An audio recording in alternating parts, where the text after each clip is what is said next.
बंधुओं, बहुत बहुत स्वागत है आपका। आज कुछ आपके कुछ मेरे इस पल को कुंवर नारायण जी की लिखी कविता रोते हंसते के साथ जोड़ते हैं। आइए पढ़ते हैं साथ में कविता को। क्या कुछ इस कविता में इन्होंने लिखा है और क्या कुछ इस कविता से हम सीख पाते हैं। कल की तरह आज की भी कविता छोटी सी ही है ना। आइए पढ़ते हैं।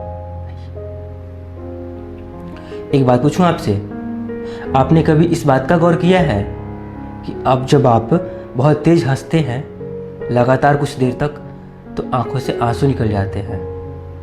आपने गौर किया है ऐसा? एक बात और, मैं ये बात पूछ क्यों रहा हूं, पता है क्यों? आइए पढ़ते हैं इस कविता को तो पता चल जाएगा आपको, है ना। रोते हंसते। जैसे जैसे बेबात हंसी आ जाती है, जैसे बेबात हंसी आ जाती है हंसते चेहरों को देखकर। आती है ना।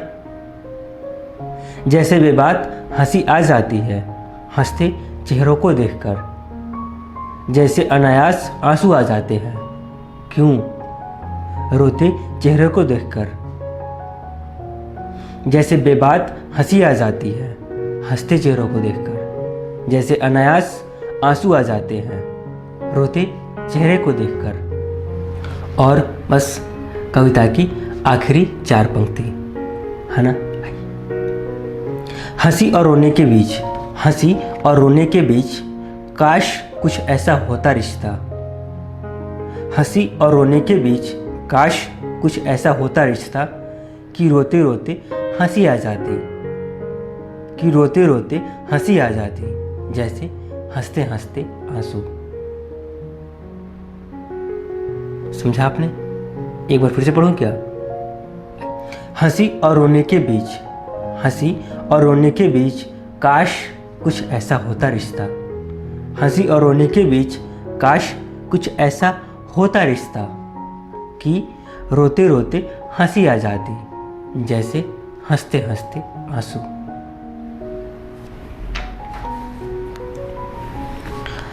कैसे लगी आपको कविता रोते हंसते? और मैंने जो पूछा था आपने समझा? तो बस उस प्रश्न का उत्तर आपको देना है कहाँ? कमेंट में। इंतज़ार है आपके कमेंट का। और ये कार्यक्रम देखने के लिए, पसंद करने के लिए आप सभी का बहुत बहुत धन्यवाद।